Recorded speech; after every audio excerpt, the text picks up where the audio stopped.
مرحبا بكم في كويكوك. اليوم راح نحضر معاكم وصفة اللي الناس بزاف ما يتناولوهاش او ما تعجبهمش، واللي هو عصير الشمندر او البنجر المنعش والصحي بالليمون من دون اي خلاط كهربائي وبطريقة سهلة وسريعة. تابعوا معي الفيديو.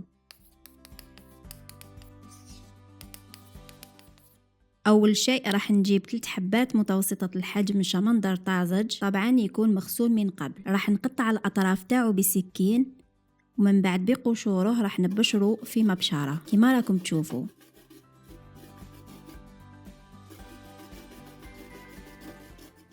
بعد ما كملت عملية البشر في وعاء راح نحط المبشور،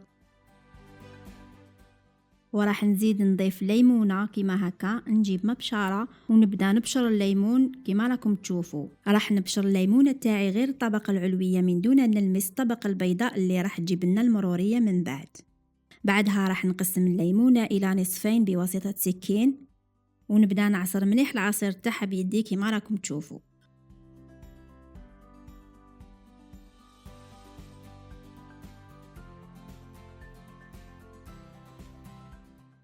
وراح نزيد نضيف ملعقتين سكر، ومن المستحسن نضيف ملعقة عسل نحل، ونبدا نخلط مليح المزيج باش كامل المكونات تتجانس مع بعض.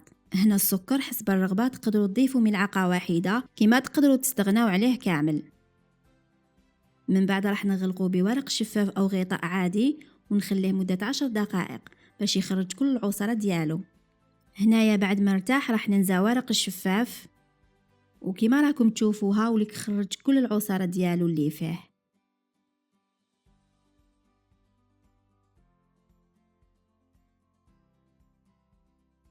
الآن راح نضيف نصف لتر من الماء البارد،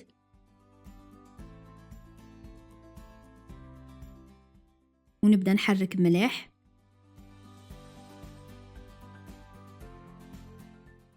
بعدها في مصفاة راح نصفي العصير بهذه الطريقة.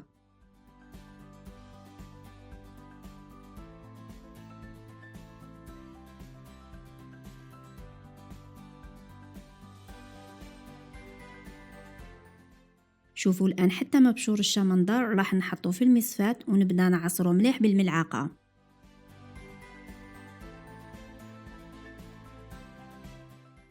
وهنا راح نزيد كمية قليلة من الماء باش كل عصارة الشمندر تنزل مع الماء،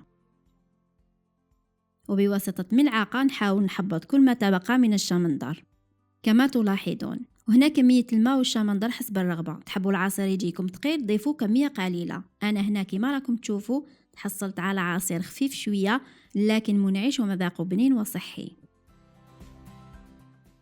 راح نحط في كاس التقديم قليل من شرائح الليمون، وها هو عصير الشمندر الصحي مع الليمون جاهز للتقديم.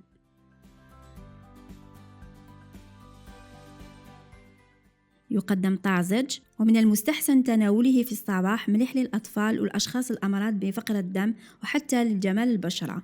كما تعلمون له فوائد أخرى عديدة.